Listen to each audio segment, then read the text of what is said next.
Hello, our friends, Evolutionary Energy Arts family. Hello there, welcome back.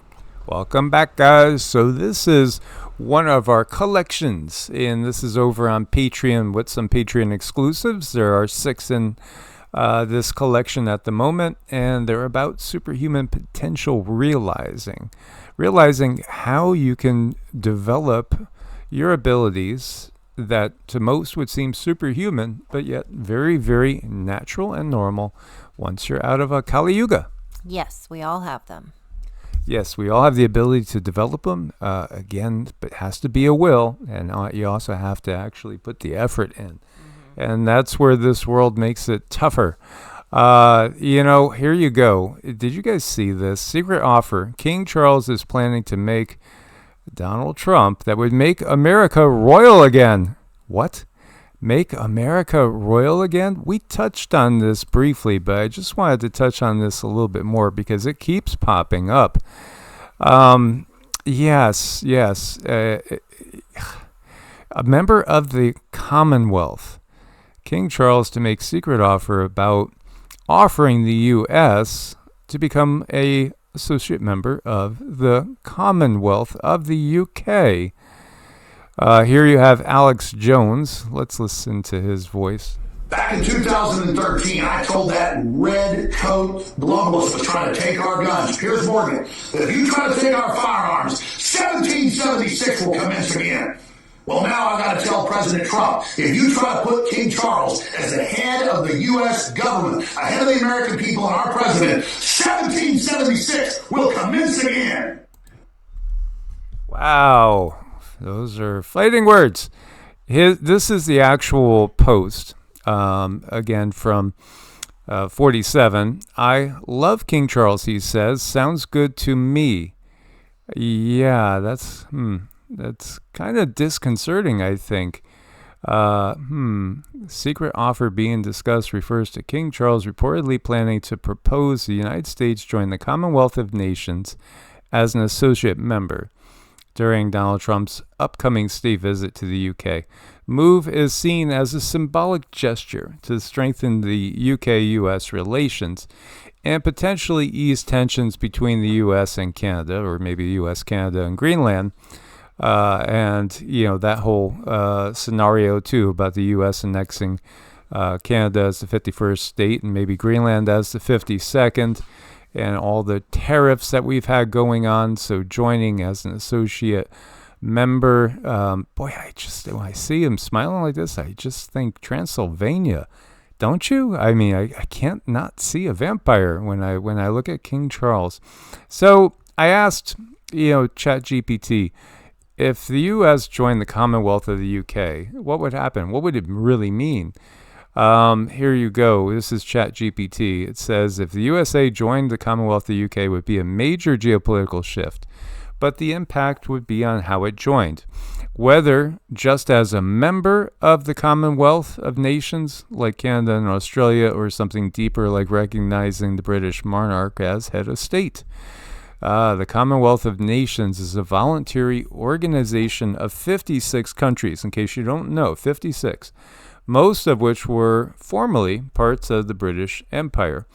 The USA could theoretically join without changing its government structure. If that happened, it would be mostly symbolic. The USA would keep its government, constitution, and independence, but be part of a loose international group for trade and diplomacy. No King Charles is head of state. Many Commonwealth members like India, South Africa, and Nigeria are republics with no ties to the monarchy. Increased diplomatic ties could strengthen economic and cultural exchanges with the UK, Canada, Australia, and other members. Little impact on daily life. Americans wouldn't suddenly need UK passports or start using British spellings. Now, scenario 2, becoming a Commonwealth realm like Canada and Australia. This is much less likely, but it would mean recognizing King Charles III as head of state. That would require massive constitutional changes, essentially undoing the American Revolution. A new political structure with the king appointing a governor general, like in Canada or Australia, and likely extreme public backlash in the USA given its strong identity as a republic. Is it even possible? Technically, yes.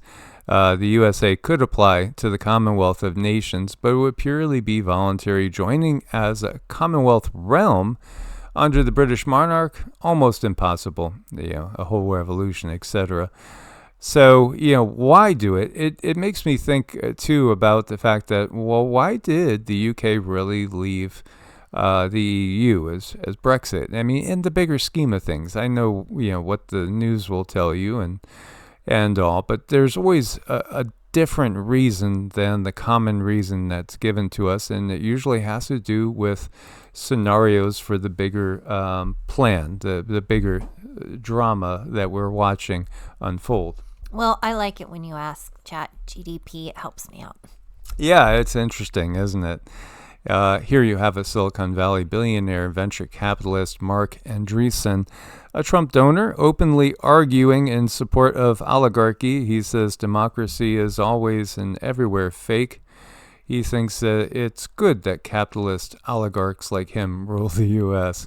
The reality is, again, a Trump billionaire donor and this whole system where we have legalized bribery, it's really the entirety of the system has to go. We cannot be happy nor satisfied with any sort of little move that really is nothing but just appeasing one group of people. And usually when they appease one group, they piss off another.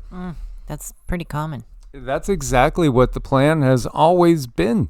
And meanwhile, nothing really changes. It shifts and change within the realms here of the control system, but where things might get better for some, then they get worse for others, and there's never any true lasting peace. Because, again, the system, it can't tolerate peace. In fact, the system would die if there was peace. There would be no way to keep people under control if we all got along. No, we need to be in a whole lot of chaos, so we can't sit and focus and bring ourselves to a good space and then function with our neighbors and our friends and our families. That would take the control away from them.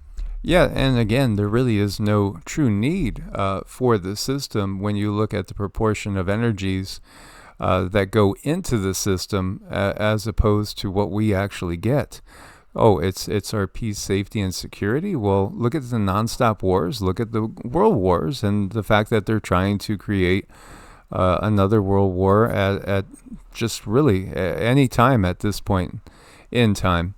So here you have another coincidence. Former U.S. Attorney for Eastern District of Virginia, Jessica Aber, found dead at 43.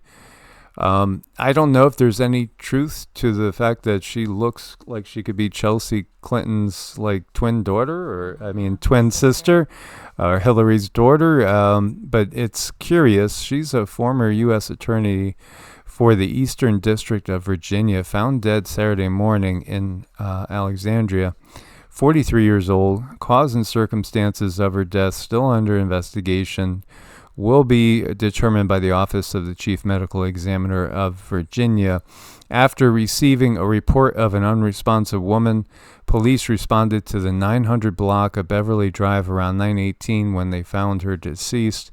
She began her service for EDVA as an assistant U.S. attorney in 2009, served on a detail assignment as counsel to the Assistant Attorney General for the Criminal Division of the Department of Justice from 2015 to 2016, then served as Deputy Chief of EDVA's Criminal Division. She was nominated to be a U.S. Attorney by former President Joe Biden and unanimously confirmed by the Senate in 2021.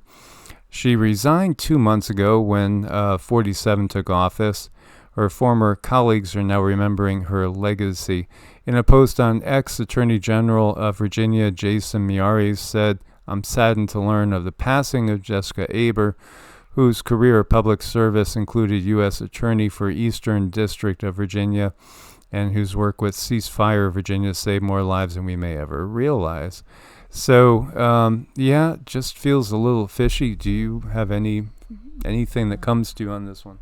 It's well, I guess I see the light on one side and I see the darkness on the other side, and I am being more directed toward the light. Now, what does that mean right now? I don't know. I think after she's left her body, I feel she is in a good place, but I do think the darkness was involved. That's what I'm interpreting that as.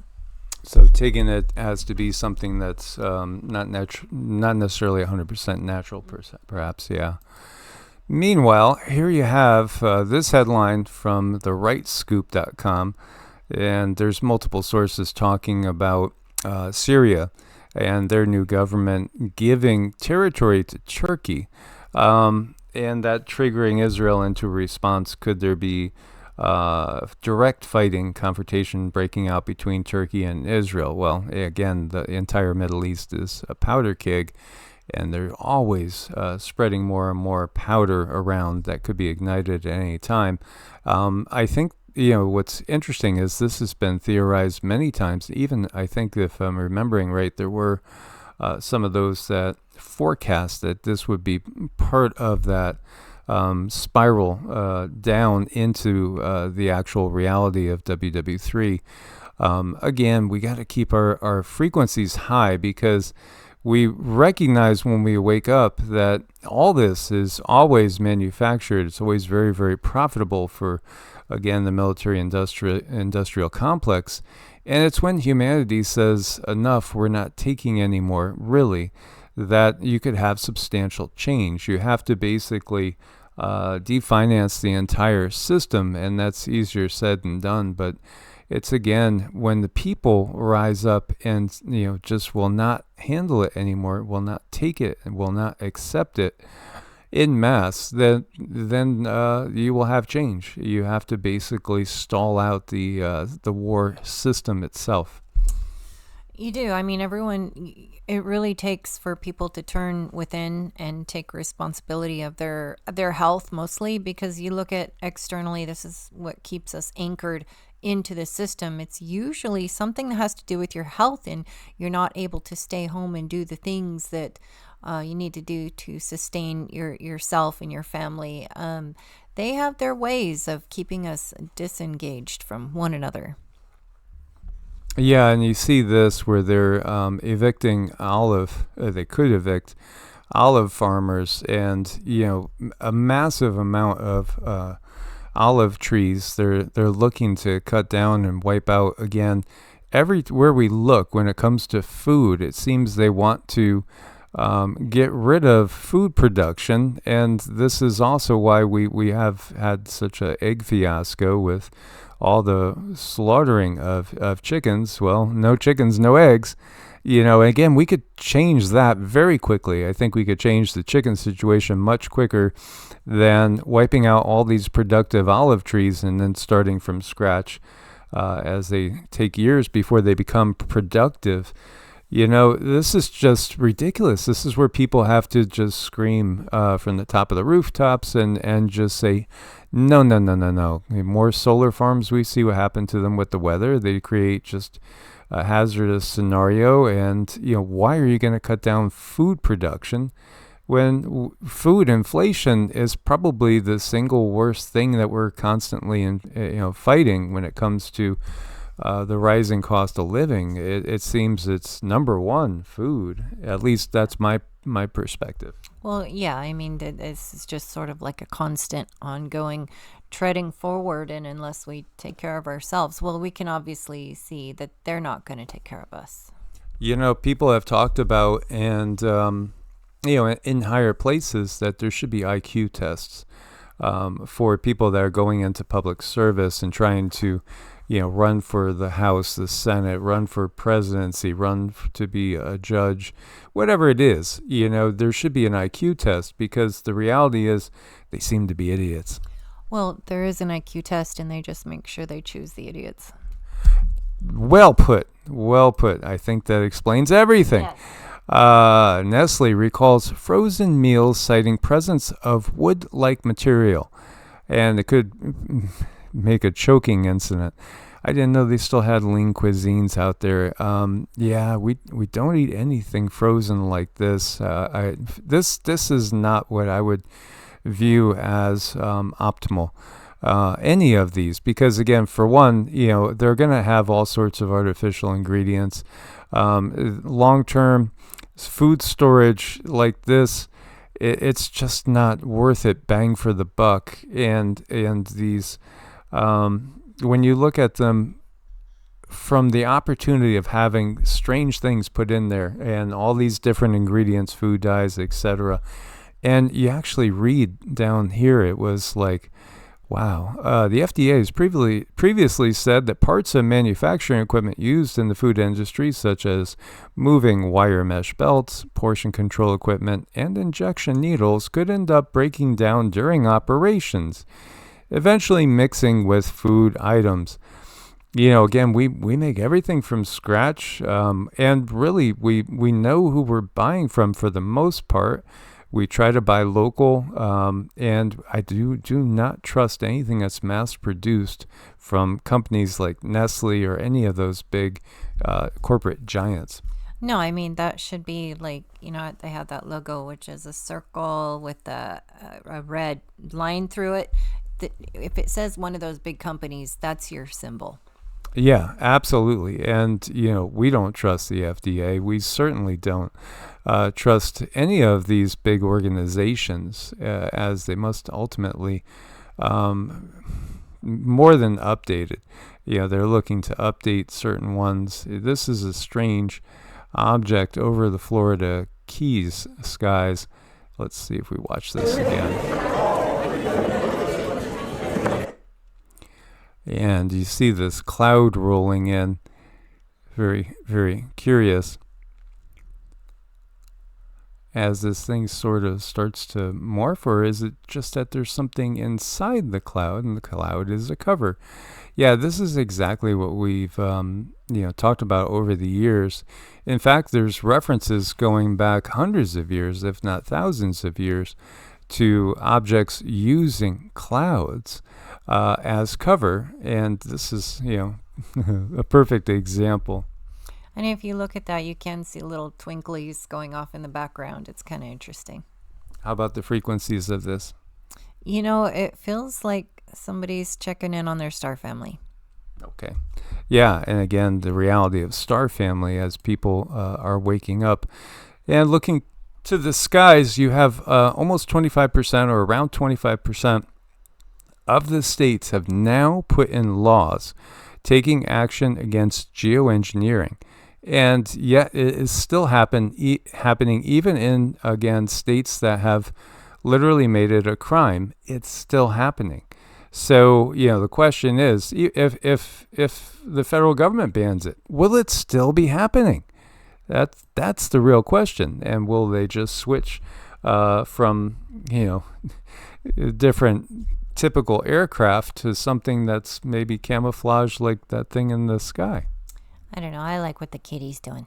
Yes, soak in that sun, because that is awakening the DNA. And again, the Ascension process is just that. It's a process, and it takes work to ascend in a more smoother way. And again, it's just it's learning the things to let go, I would say, more than anything else. You got this. Absolutely. As always, guys, thank you for your support. Come join us over on Patreon, Source Bless, and Namaste. Namaste.